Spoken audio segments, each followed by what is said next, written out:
Wally sénégalais lan moo jikkoom su buñ ko yégalee nit génn na àdduna. ku fi dee rek ñu wax sa mbaax. bon ñoom lan la ñuy faral di wax. ñëpp ñëw naan ak mu mbaaxoon. mais suñu maam moom bëggoon naa mu gën fay yàgg torop. da nga ko yéene. wallaay loolu laa ko yéene woon. da nga ko wóolu. laa jigéen gu mën góor ak noonu jigéen gu jàmbaar. musuloo ko ne woo góor wala yaay jàmbaar. bul wax loolu li nga wax nii kañ la. ba mu nekkee ci àdduna. man yàgg naa koo nangul li ko yàlla suñu borom bi may. musuloo nangul li ko yàlla buur bi jagleel. non Wally li nga wax ni man maa ko yéegul wala kañ la. ba mu nekkee ci àdduna.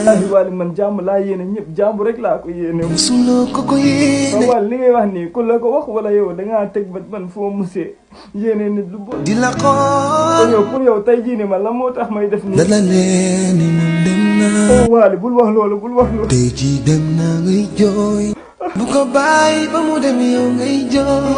bul wax loolu soo xarit. amul dundu meloo woon nii ak moom. pourtant man nii laa meloon nag moom de. meloo woon nii ak moom ci àdduna. Wally xam nga li nga wax nii li nga wax nii rëy na de. xam naa xamoo. te le jour man jàmm rek laa ko yéene woon même bu dee xamante wuñu woon sax mais loolu rek laa ko yéene woon. ayoo ndeysaan. soo ko yéene waa lu baax tey dem.